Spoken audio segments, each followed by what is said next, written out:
अस्सलाम वालेकुम students and viewers. Welcome to my YouTube channel.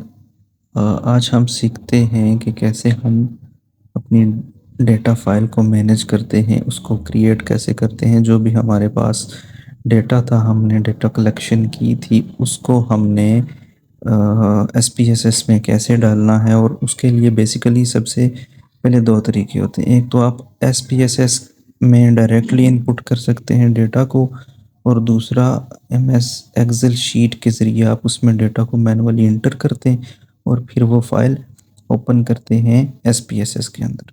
तो यही हम देखते हैं कि सबसे पहले आपने डेटा को इंटर कैसे करना है। उसके लिए हमारे पास डिफरेंट डायलॉग्स बॉक्सेस हैं एक्सेल शीट के, वो हमने उनको वेरिएबल को ओपन करना है। तो सबसे पहले जैसे कि हमारे पास ये वेरिएबल था, इसके अकॉर्डिंग हमने देखना है हमारे पास जो डेमोग्राफिक्स थे।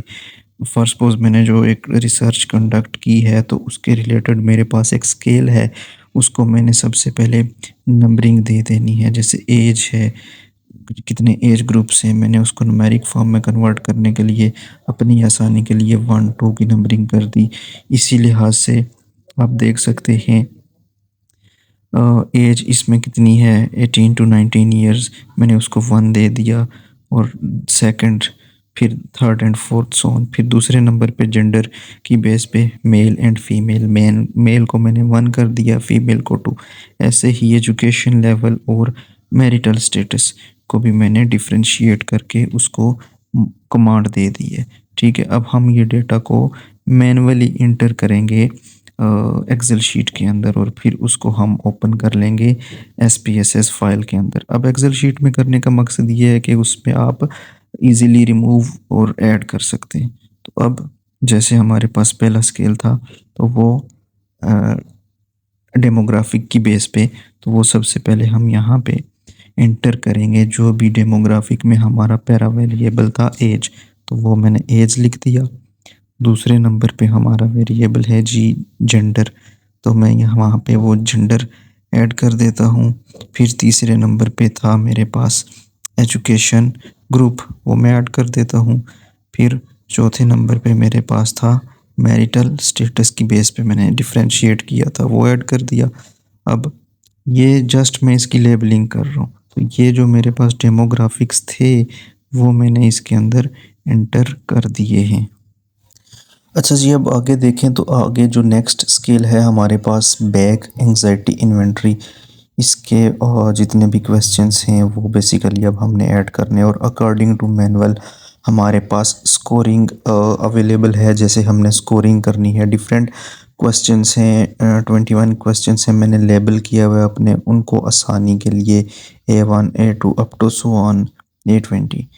तो अब चलते हैं इनको वेरिएबल्स बना लेते हैं। A1 A2 A3 कर लेता हूँ मैं। तीसरा question A4 A5 A6 A7 A8, ऐसे ही A9, फिर A10 यानी क्वेश्चन 10, A11 एंजाइटी का 11 नंबर आइटम, 12 13 14। ऐसे ही मैं इनको लेबल अपनी आसानी के लिए कर रहा हूँ कि मैं इनको अंडरस्टैंड कर सकूँ। आप इनको पूरा एंजाइटी 1 भी लिख सकते हैं, तो ऐसे ही, या कुछ भी जो आप इसको इजीली अंडरस्टैंडेबल कर सकें। ऐसे ही मैं ये टोटल क्वेश्चंस लिख देता हूँ जितने भी मेरे पास हैं, जितने भी आइटम्स हैं स्केल के अकॉर्डिंग, वो मैंने यहाँ पे लिख दिए 80, यानी टोटल उसका जो भी स्कोर होगा वो मेंशन कर दिया। अब वापस आते हैं, जैसे कि ये एक मेरे पास सैंपल है, अब इसको मैंने फिल करना है अकॉर्डिंग टू जो भी मेरे पास है। इसके अलावा नेक्स्ट चलते हैं, जो तीसरा स्केल है एकेडमिक परफॉर्मेंस, इसके जो 8 क्वेश्चंस हैं वो भी अकॉर्डिंग टू मैनुअल स्कोरिंग दी हुई है। अब वो भी सबसे पहले इसको ऐड कर लेते हैं। इसके क्वेश्चंस के आइटम्स यानी वेरिएबल्स जो हैं वो हम, जो हमने मेजर करने हैं, वो हम सबसे पहले इसमें ऐड कर लेंगे। वो ऐड करने के बाद हम उसको देखेंगे, एक सैंपल के हमने जो भी उसके अंदर डेटा इनपुट करना है वो हमने उसको देख लेना है, एक सैंपल का अप टू 10। फॉर सपोज जितने भी, अगर 10 हैं हमारे पास, 20 हैं हमारे पास, 50 सैंपल साइज़ है, तो उस लिहाज से जो भी हमने वो कलेक्ट किया हुआ होगा वो हमने कर लेना है। अच्छा, अब इसको लेबल कर लेते हैं वेरिएबल्स को अपनी आसानी के अकॉर्डिंग। AP1 यानी एकेडमिक परफॉर्मेंस का आइटम नंबर यानी क्वेश्चन नंबर 1, फिर ऐसे ही AP2 यानी सेकंड नंबर पे जो है, फिर AP3 आ जाएगा, फिर AP4 यानी फोर्थ नंबर का आइटम, फोर्थ क्वेश्चन जो एकेडमिक परफॉर्मेंस का है वो हमने ऐड कर दिया वेरिएबल फिफ्थ ऐसे ही। और फिर नेक्स्ट मैं लिख देता हूँ AP6 और फिर AP7 AP8 यानी 8 जो भी जितने भी इसके क्वेश्चन है। और अब इसकी टोटल स्कोरिंग मैं यहाँ पे APT ऐड कर देता हूँ। तो ये जी मेरे वेरिएबल्स देख सकते हैं आप, डेमोग्राफिक से लेके एंजाइटी और एकेडमिक परफॉर्मेंस तक वो सारे यहाँ पे ऐड हो चुके हैं। यानी वेरिएबल्स को मैंने इनको इनपुट कर दिया है, मैंने वेरिएबल्स के नाम ऐड कर दिए हैं। अच्छा, अब ये देखें, वापस चलते हैं हम अपने स्केल की तरफ। ये था हमारा डेमोग्राफिक। अब ये एक सैंपल का है, एक जो रिस्पोंडेंट है उसका डेटा है मेरे पास। अब जो इसने यहाँ पे टिक किया हुआ है, ये ऑप्शन 2 पे टिक किया हुआ है, तो मैं सिंपली जाके मैंने लेबल ही इसकी एज रेंज को 20 to 22 को मैंने 2 किया हुआ, तो सिंपली मैं यहाँ पे न्यूमेरिक फॉर्म में इसको 2 लिख दूंगा। ऐसे ही अब जेंडर की तरफ देखें, मैंने अपनी आसानी के लिए मेल को 1, फीमेल को 2 टिक किया था। अब यहाँ पे टिक 2 है, फीमेल है, तो मैं जस्ट 2 लिख दूंगा। फिर ऐसे ही एजुकेशन लेवल FSC यहाँ पे उसने टिक किया हुआ था, FSC को मैंने 1 से वैल्यू दे दी थी, तो वो 1 वहाँ पे इनपुट कर देंगे।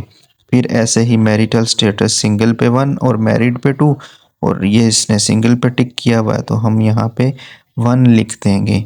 ठीक है, तो फिर ऐसे ही ये हो गए हमारे डेमोग्राफिक्स, हमने एक सैंपल के ऐसे ऐड किया। अब इसी सैंपल के नेक्स्ट देखें अगर एंजाइटी के क्वेश्चंस, तो ऐसे ही वो हमने ऐड कर देने हैं। जैसे इसने यहाँ पे जैसे टिक किया हुआ है, जो पहले 3 क्वेश्चंस हैं वहाँ पे इसने 0 ऐड किया हुआ है, तो उसके लिहाज से यानी नॉट एट ऑल पे अकॉर्डिंग टू मैनुअल 0 आ रहा है, तो हमने वो जस्ट न्यूमेरिक फॉर्म में नंबरिंग दे देनी है।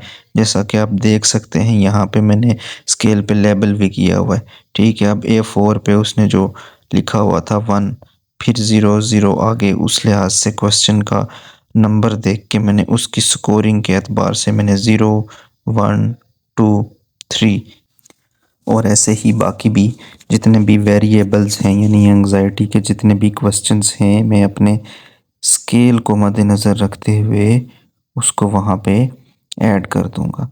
तो अब जो नेक्स्ट क्वेश्चन है, क्वेश्चन नंबर 11, उस पे जो भी इसने टिक किया हुआ है मेरे सैंपल ने, तो वो मैं देख के वहाँ से 0 1 2 3 के हिसाब से यानी मैनुअली मैंने जो डेटा एंट्री है, डेटा इनपुट करना है, डेटा फाइल जो बनानी है वो मैंने मैनुअली बनानी है एक्सेल शीट में। तो एक्सेल शीट में बनाने का मकसद ही यही होता है कि बेसिकली आप उसमें एडिशन रिमूवल आप इजीली कर सकें। कोई मसला परेशानी होती है, कोई ना कोई आपको हर्डल आती है, तो आप उसको इजीली आगे पीछे कर सकते हैं और मिसिंग के चांसेस यहाँ पे कम होते हैं। तो खैर बाकी एंजाइटी के जितने भी हैं वो मैंने यहाँ पे चेक करके, तो इस सैंपल के अकॉर्डिंग जो भी थे वो यहाँ पे मैं ऐड कर देता हूँ। 19 में 20 पे 0 और 21 पे। अब यहाँ पे इसके मैं टोटल कर देता हूँ, इसके काउंट करके। अब एक्सेल शीट के फार्मूला को भी